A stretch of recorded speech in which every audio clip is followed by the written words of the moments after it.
Hello বন্ধুরা, তোমরা কেমন আছো? আমি তো ভীষণ ভালো আছি। আজকে আমি বিপদনাশিনী পুজো করছি, তাই ভাবলাম তোমাদের সাথে একটু কথা বলে যাই।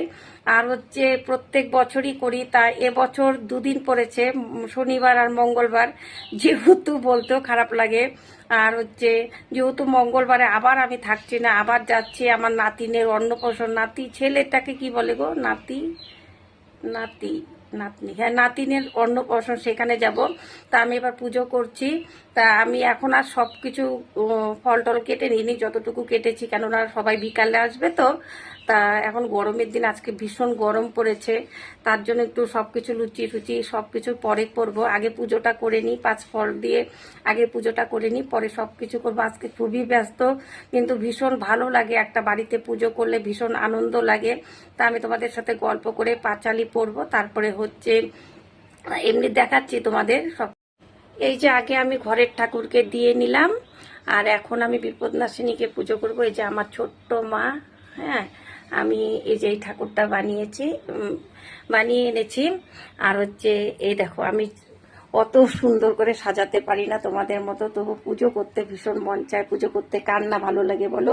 প্রত্যেকেরই ভালো লাগে। আর সত্যি এবছর আমি একা করছি তো, আর এক বছর মানে প্রতি বছরই মেয়ে আমাকে একটু করে দেয়, তা ও এবছর আর করতে পারছে না, তা আমি একা একাই করছি যতটুকু পারছি।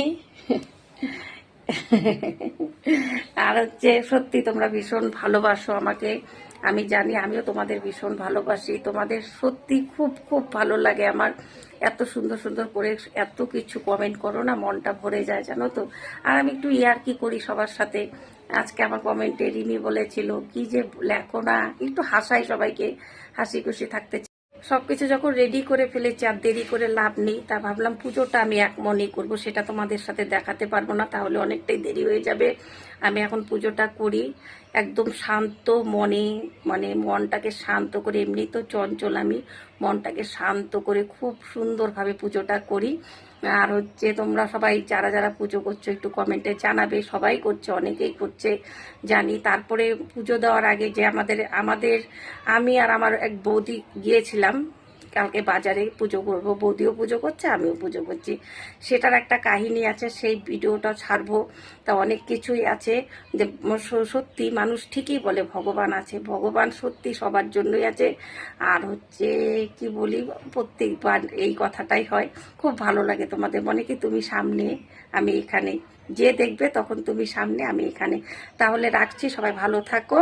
আর যদি আরো দেখাতে পারি তাহলে দেখাবো, কিন্তু কথা দিতে পারছি না। ব্রত করিতে প্রচার, দেবী দুর্গা মহালয় করিল বিস্তার। পরম ধার্মিক রানী সতী গুণবতী, তাহাকে মিষ্টিবদ্ধ করিল সম্পত্তি। এক কহিও শ্রবণ, চামরানী সহতার হইল মিলন। যত নেমে নানা দ্রব্য দেয় তারে রানী, বস্ত্রতে বাঁধিয়া লয় সব চামরানী।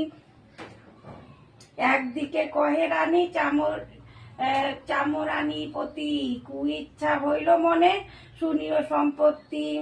যে মাংস অখাদ্য আর অপষ্ট অদৃশ্য বাসনা হইছে তাতে, দেখিব অবশ্যই শিরে হাতে দিয়া। তবে বলে চামরি না অসম্ভব কথা বলে, বলো মহারানী।